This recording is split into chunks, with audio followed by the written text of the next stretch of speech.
What's going on, guys, and welcome back to another video. Today we've got a lot of stuff to talk about. We have the patch that had just hit the PTR with Blackwing Lair and Zul'Gurub testing, and along with it came a ton of data mining from Wowhead. So we're going to do our best to go over all of this information as fast as possible for you guys. And somewhere in the middle of this video, I'm going to drop a little surprise for everybody, a sneak peek, a 1-minute render of my upcoming video that I've been working on for weeks. This is something that I don't really usually release on my channel. I don't usually make videos like this, but I was pretty inspired to make a very story-driven video. It's a lot of editing, a lot of writing. The script alone took me 2 weeks to write. So that's going to be coming in the middle of this video. I'll drop that 1-minute preview, and definitely make sure you're looking out for that video. It's going to be coming out sometime next week. So without further ado, let's dive in. Okay, so the first thing I want to talk to you guys about that was data mined for patch 1.15.4 that just hit the PTR today is the fact that we're getting some new dungeons and possibly heroics coming in Season of Discovery. So the data mine reads, we've found quite a few new additions to Season of Discovery, including 3 new maps marked Dungeon, Burning of Anderhall, Starfall Barrow Den, and Shadow Hold. This would not be the first brand new content seen in Season of Discovery, since the latest phase brought us the all-new Demonfall Canyon dungeon. And then there's a string that they found in the data mining down here. If you look under global strings, I'll highlight it so you guys can see it. It says ERR difficulty change heroic instance already running. Your heroic instance is already running and in use by another party. So this is pretty interesting. This is showing that there is a chance, and a pretty good chance at that, that if this string is in there, that these dungeons are going to be coming with a heroic difficulty, meaning that you're going to be able to switch the difficulty from normal to heroic to either upgrade the loot or maybe even give us some different rewards.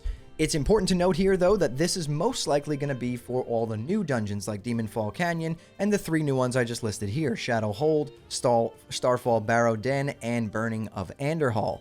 Would be pretty cool to see heroics done in Classic WoW, so I'm curious to see how they would do that, but it's pretty exciting if you ask me.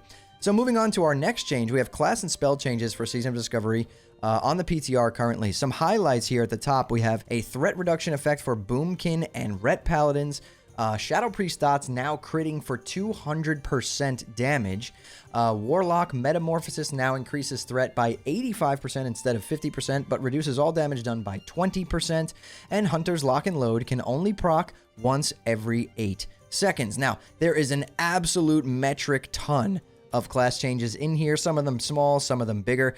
So what I'm going to do is just link this in the description down below for you guys to kind of go through on your own. Otherwise, this video will be like an hour long, but those class changes are there. They're live on the PTR right now, and test work is back up if you guys want to go check that out. So I will link that down below. Next, we've got some famous NPCs from Azeroth's past have been data mined on the PTR, maybe for some 20th anniversary hints, who knows? But we do have Arthas here. Frostmourne model was data mined in Diablo, so that's not really relevant to this, and Manarith here was data mined as well. So we're not really sure what this is going to be. Maybe it's an anniversary event, or maybe they're just in the files and they're not even going to be in the game, but we're going to have to wait and see on that. Moving on, we have a new legendary weapon that was data mined and is on the PTR apparently in the files. We have the Hammer of the Lightbringer. This is from, it says the Burning of Anderhall, which again, we just saw might be one of those new dungeons. This is a two-handed sword, but it's actually a hammer if you actually look at the picture. So I'm assuming that this is wrong. But the tooltip says two-handed sword. I'm assuming it's actually a hammer, and that's just wrong. With 466 top-end damage, 4.0 speed, 14 strength, 20 agility, 10 stamina, a chance on hit to increase damage done by 15 and attack speed by 30% for 8 seconds, an equip effect to add 4 holy damage to your melee attacks, and then on use to shift your combat stance in order to wield Truthbearer as a hand and a half sword, allowing you to use it with a shield. So basically, this is going to be either a DPS or a tanking weapon. Most likely looking like for paladins, but it doesn't really say paladin specific as of right now. But we're going to have to wait and see on that. The Truthbearer sword is paladin specific, and the Blood of the Lightbringer is paladin specific. So most likely this will be paladin specific, especially called Hammer of the Lightbringer. Wouldn't really make sense for shamans to be able to wield this, or warriors, you know, etc. So yeah, definitely a legendary for our paladins out there. So interesting to see. Maybe this will kind of bring them up to par and make them on par with shamans. I don't really know. Shamans are very, very strong. Next in line here, we have Zul'Gurub enchantments for each specialization have been data mined as well. If you look at some of the druid ones here, 20 stamina, 1% hit, spell damage. These are leg enchants or helm enchants, right? So the druid ones right there, 20 stam, 10 strength, 20 stam, 10 intel, 20 stam, 10 strength, 10 agility.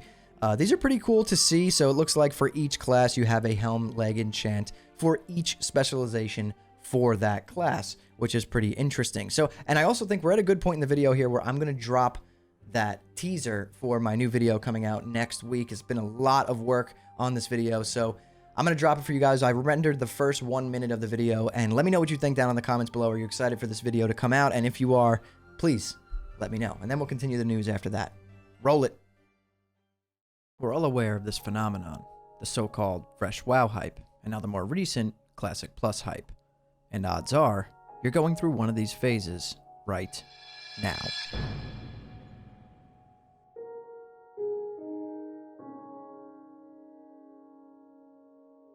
The Fresh WoW phase is a very unique and widely recognized cultural experience in the gaming community.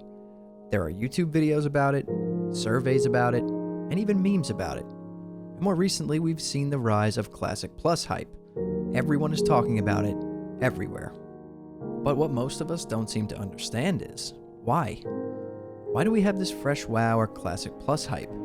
And why does it keep coming back after all these years? Why do so many people in our generation experience this? Well, to answer this question, we have to go back in time a little bit. Back to a time before Fresh or Classic Plus was even a thing. Back to our first introduction to this game we all love. And for me, that time was 2005.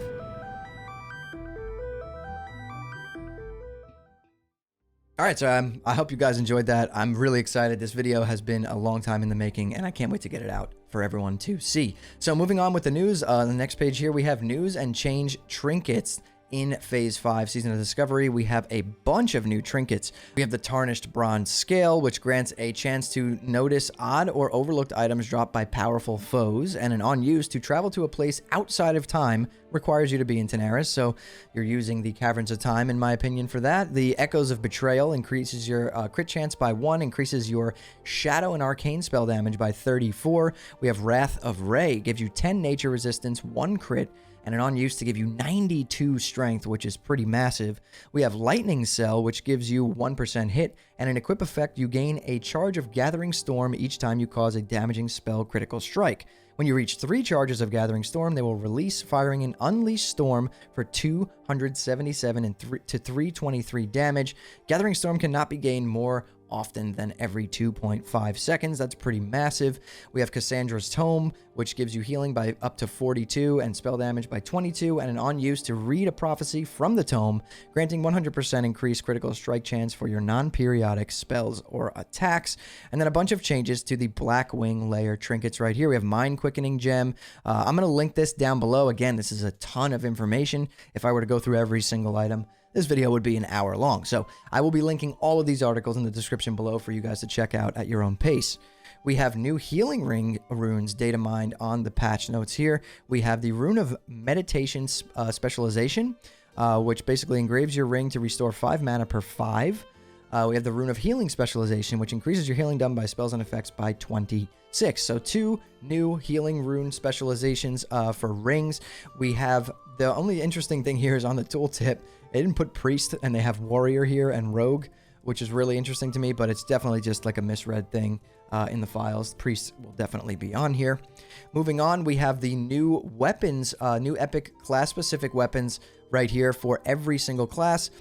We have for Druids Glacier, which is a 2-handed staff, and it can transform into Raylar, which will change it into basically the feral version of the staff, which is nice. Hunters get a main hand sword and an offhand sword, hinting at maybe we're going to get some melee, stuff back for hunters. We have the Staff of Order, switches into the Staff of Inferno or Staff of Rhyme. So it looks like these are going to be usable for every spec for every class. And like we talked about before, the Truth Bearer Sword, the two-hander and the one-hander for paladins. We have Cassandra's Tome for priests. Stands out as a trinket instead of a weapon, likely because priests already have access to Anathema and Benediction. We have Dream Eater for rogues, which is a dagger. We have Terrestris, which is a shield for shamans. Which is pretty damn cool. We have the Scythe of Chaos, and we have Suzerain Defender of the Dragonflight's shield for warriors, which looks like Spyro the Dragon, which is pretty awesome. Matter of fact, here's a little sneak peek of what all of these weapons could potentially look like. These models were data mined. They're very, very modern looking. They look really nice. They are definitely models that were not in Classic before. So that we have Hunter, Rogue, Paladin, the Warrior Shield, like I said, Spyro. The Shaman Shield looks pretty badass. We have some stabs here. Druid, Warlock, looks pretty cool. Mage. And again, these will also probably change what they look like when you use that on use to transform them into another weapon. We also have a possible Thunder Fury themed cloak that was discovered on the PTR, Drape of the Windlord, which gives you 16 stamina, 20 nature resist, and 1% chance to hit. And as you can see from the theme here, it really does look like it goes along with Thunder Fury, and maybe you get this like little wind aura around you, which would be pretty sick.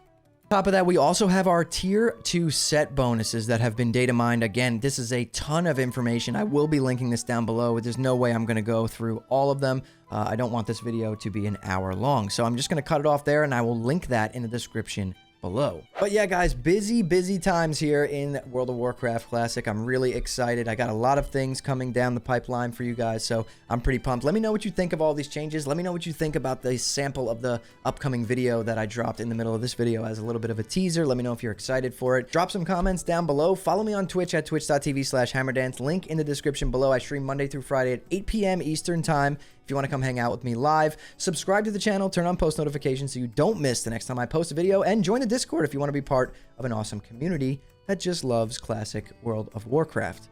But anyways, guys, thank you all so much for watching and listening in. I'll see you all in the next one.